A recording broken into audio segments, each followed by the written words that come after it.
Welcome back to CIA Declassified. It is 1964. You are walking through the hushed, sterile corridors of Langley. On the surface, the CIA is a machine of cold logic focused on the Soviet threat. But as you pass a heavy, nondescript door, you feel a shift in the temperature. This is the domain of KUPRO. Behind this door, the agency stops looking at the Kremlin and starts looking at you. You are an officer, a patriot, a keeper of secrets, but to the men of KUPRO, you are a variable that must be solved. You take a seat in a small windowless room. The air is still, smelling faintly of ozone and old coffee. Across from you sits a man whose face is a mask of professional neutrality. He doesn't look at your eyes, he looks at the sensors strapped to your chest, the cuff tightening around your arm, and the electrodes on your fingertips.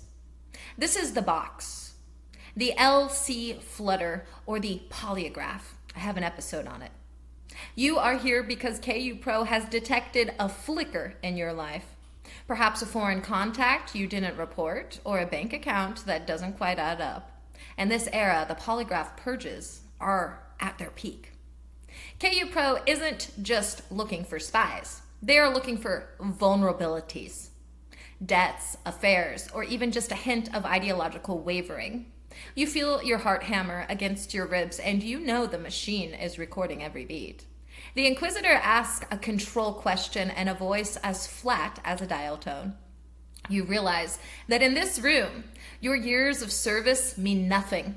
You are a biological data set, and KUPRO is the algorithm designed to find the lie buried in your blood. This is the psychological front of the Cold War. While colleagues are out in the field dodging KGB tails in Berlin, you are being hunted by your own side. KUPRO is the internal professional standards board, the clinical heart of counterintelligence. They are the watchers who never blink, the men who believe that the only way to protect a secret is to destroy the privacy of those who hold it. They are the silent architects of the agency's culture of suspicion. As the needle skips on the paper, you understand the fundamental law of KUPRO. In the world of shadows, trust is not a virtue. It is a security risk. You are being examined, dissected, and weighed. And if the scale tips even a fraction of an inch, your career, your reputation, and your life as you know it will vanish into a redacted file. The inquisitor leans forward, his shadow stretching across the table. Let's start from the beginning, he says. And you know, for KUPRO, the beginning is the only place the truth can hide. Why the name? KUPRO follows the CIA's diagraph naming convention. The KU prefix identifies the project as an internal agency function, specifically belonging to the administrative or headquarters infrastructure. The pro suffix was a shortened reference to professionalism or professional standards. Unlike operational cryptonyms designed to be cryptic, KUPRO was an administrative level, used in internal memos to designate the board responsible for adjudicating the fitness and security of staff officers. It was a name that signaled to every employee that their professionalism was always under review.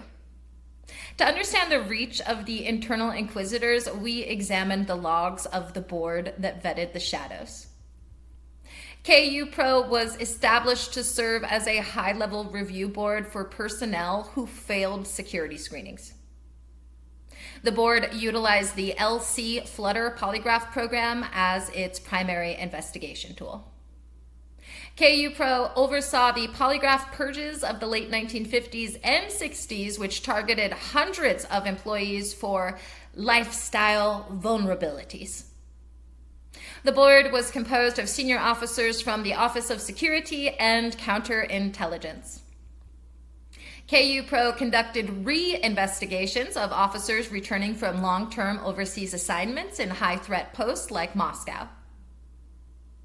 The board had the authority to revoke top-secret clearance without a formal trial or hearing. KUPRO investigators led to the discovery of several low-level penetrations within the agency's clerical staff. The board implemented the 5-year re-investigation cycle that is still a standard in the intelligence community. KUPRO worked in tandem with the Office of Medical Services to evaluate the mental stability of field agents. The board maintained black books of individuals deemed unsuitable for rehire. KUPRO oversaw the termination of employment protocols for officers suspected of being redoubled agents. The board investigated the personal finances of agents to look for unexplained wealth. KUPRO utilized surveillance teams to follow their own officers during their home leave. The board's findings were used to freeze the promotions of officers who showed lack of candor during interviews. KUPRO played a role in the security overhaul following the defection of Edward Lee Howard. The board utilized psychological stress evaluators as a secondary check on polygraph results. KUPRO managed the security awareness training programs designed to turn officers into internal watchers. The board reviewed the exit interviews of all departing CIA personnel to check for lingering secrets. KUPRO cooperated with the FBI on joint leak investigations involving agency staff. The board's internal case summaries used a numerical coding system to categorize different types of betrayal. KUPRO mandated drug and alcohol screening as part of the professional standards review. The board audited the safe house logs to ensure field officers weren't using them for unauthorized personal activities. KUPRO investigated the marriage request of officers who wished to wed foreign nationals. The board reviewed travel manifest to ensure employees weren't taking unapproved trips to sensitive locations. KUPRO managed the amnesty program for officers to self-report security violations. The board used mock interrogations to prepare officers for the possibility of being captured and turned. KUPRO monitored the internal mail of employees suspected of leaking to the press. The board audited destruction logs to ensure classified documents were actually burned or shredded. KUPRO investigated fraternization between agency staff and foreign diplomats in D.C. The board oversaw the debriefing of families after an officer's overseas tour. KUPRO maintained a liaison officer with the Department of Justice for criminal referrals. The board developed the first insider threat indicators used to spot potential defectors. KUPRO managed the secure storage of an officer's personal effects while they were on deep cover missions. The board reviewed the publication request of former officers writing their memoirs. KUPRO operated a tip line for employees to report suspicious behavior in their colleagues. The board conducted random security audits of Langley desk and safes after hours. KUPRO investigated the theft of office supplies as a potential indicator of a compromised character. The board analyzed social circles of agency staff to detect patterns of foreign infiltration. KUPRO managed the relocation packages for officers whose cover was blown. The board reviewed expense reports for any signs of operational impropriety. KUPRO coordinated with the Office of General Counsel on the legalities of internal surveillance. The board utilized historical precedents from the OSS to set standards for modern vetting. KUPRO audited computer access logs in the early days of automated data storage. The board investigated loss of classified assets such as cameras or encryption pads. KUPRO oversaw the sanitization of an officer's digital and physical trail before they went undercover. The board maintained psychological files on every high-level agency leader. KUPRO investigated anonymous letters sent to the director about staff misconduct. The board reviewed conflict of interest disclosures for officers with outside business ties. KUPRO managed the security clearance reciprocity with other intelligence agencies. The board conducted stress tests on newly developed polygraph techniques. KUPRO investigated unauthorized disclosures to congressional oversight committees. The board monitored the public speeches of agency personnel at academic conferences. KUPRO reviewed the security risk posed by an officer's extended family members. The board maintained a disciplinary matrix to ensure consistency in punishments. KUPRO remains one of the most cited internal boards in declassified counterintelligence history. A declassified CIA internal security manual quote, "The security of the agency depends entirely on the integrity of the individual. When that fails, the entire structure is at risk." A quote from a former CIA polygraph examiner, but his name isn't provided. "A polygraph is not a machine that detects lies. It's a machine that detects the fear of being caught." And a declassified quote that just says testimony of an agency staffer, so it doesn't say their names or even their title. KUPRO was the room where your friends became your judges. Declassified internal KUPRO directive dated 1968. "We are not looking for perfection. We are looking for the point where a man becomes an asset for someone else." A declassified CIA counterintelligence memo with no year. "The hardest part of the job was realizing that a no deception indicated result didn't always mean the man was innocent." And CIA director's address to new recruits, but it doesn't tell me which director or the year. "In this agency, every man is his brother's keeper and every man is his brother's watcher." And then a declassified KUPRO mission statement. "The board's objective is to ensure that our secrets are kept by those with nothing to hide and everything to lose." End quote. When you look at the KUPRO files, the black ink is most prevalent in the section regarding adjudication criteria for deep cover asset retention. We are looking at an estimated 241 pages that are almost entirely missing. The government cites exemption exemption B1 and exemption B3. I speculate these redacted pages contain the moral calculus, the specific rules for when the agency decided to keep a dirty officer on the payroll because their intelligence value outweighed their security risk. I also suspect approximately 61 pages are missing regarding the internal penetration by allied services, detailing how KUPRO dealt with spies from friendly nations like Israel working inside Langley. And I'm not the only one with theories. The room of the watchers is full of whispers that never leave the building, such as the psychic polygraph theory. There's a long-standing speculation that KUPRO experimented with remote sensing and ESP to detect lies during interviews, attempting to find a mental fingerprint that no machine could see. Then there's the internal sabotage speculation. Some theorists believe KUPRO was used by agency factions to purge political rivals under the guise of security failures, effectively weaponizing the polygraph for internal coups. And then there is the artificial traitor theory. It's a fringe one that suggests KUPRO deliberately failed innocent officers to create dangles, fake defectors sent to the Soviets who appeared to have a genuine grievance with the agency.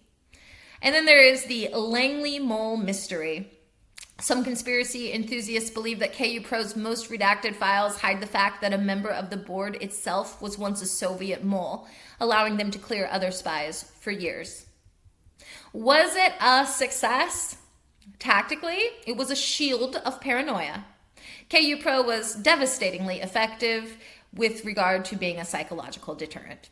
By creating an environment where every officer knew they would eventually face the boss, the board drastically raised the cost of betrayal. It made it impossible for a mole to operate with a sense of security. The tactical use of the polygraph, despite its scientific flaws, acted as a confessional, forcing officers to reveal small indiscretions that might have led to larger vulnerabilities later. It allowed the agency to prune its staff, removing individuals who were susceptible to blackmail or bribery before they were placed in sensitive positions. Furthermore, the tactical integration of financial audits and physical surveillance created a 360-degree view of an officer's life. It proved that human intelligence is only as strong as its weakest internal link. By centralizing the adjudication process, KUPRO ensured that security wasn't just a department, but a constant presence in the daily lives of the staff. It turned the agency into a self-correcting organism, where the fear of the watcher prevented the need for the executioner. Strategically, it was the architect of institutional trust. KUPRO's success is a double-edged sword. While it successfully prevented a massive agency-wide collapse into Soviet hands, it also created a culture of fear that often stifled creativity and risk-taking. The Polygraph Purges drove out many talented officers who were simply different or nonconformist, arguably weakening the agency's ability to understand foreign cultures. The strategic cost was an institution that often prioritized process over product, leading to a rigid bureaucracy that sometimes missed the bigger picture because it was too busy looking at its own belly button. Yet strategically, KUPRO provided the necessary assurance to the president and Congress that the agency was a disciplined, vetted force. It was the strategic anchor that allowed the CIA to remain a secret government within a democracy. By proving it could spy on itself, the agency earned the right to spy on everyone else. It was the sacrifice of privacy that brought the license to operate. Ultimately, KUPRO's legacy is the modern standard for personnel security, proving that in the game of nations, the only way to be sure of your friends is to treat them like suspects. As far as technological and operational breakthroughs go, KUPRO led to quite a few, such as insider threat behavioral indicators. KUPRO pioneered the identification of pre-counterintelligence indicators. The specific behavioral shifts, lifestyle changes, anger at the workplace, foreign travel that precede a betrayal. They moved vetting from a one-time event to a continuous evaluation model.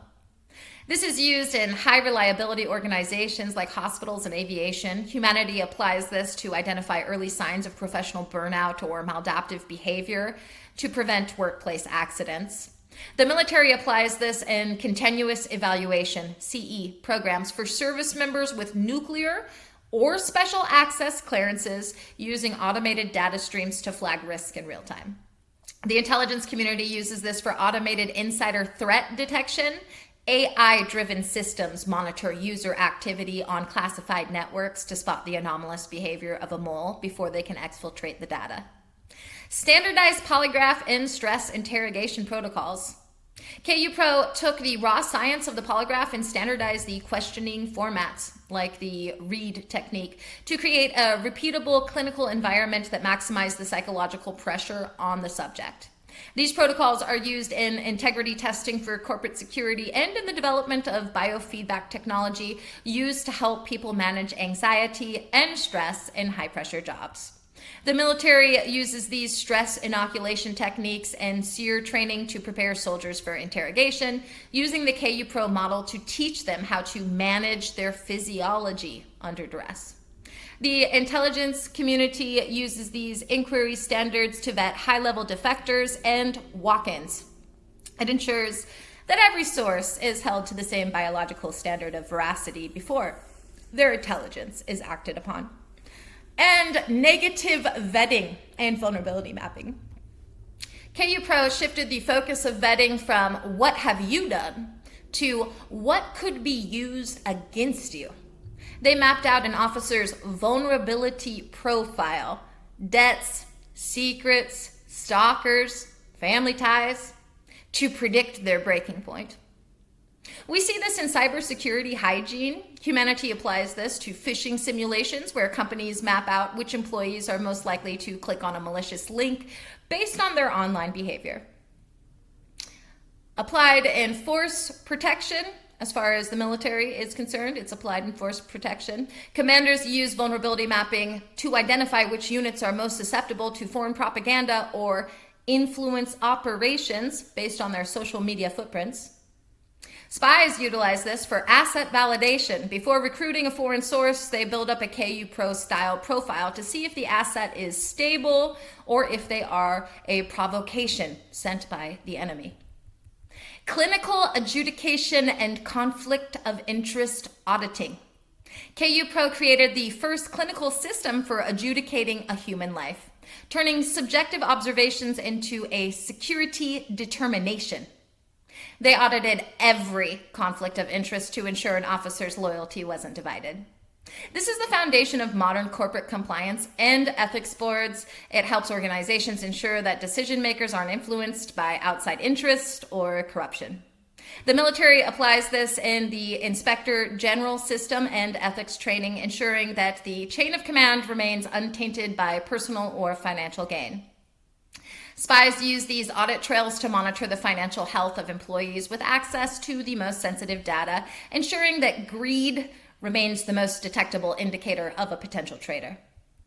KUPRO was the mirror that the CIA couldn't look away from. It was the realization that in a world of lies, the greatest danger is the lie you tell yourself.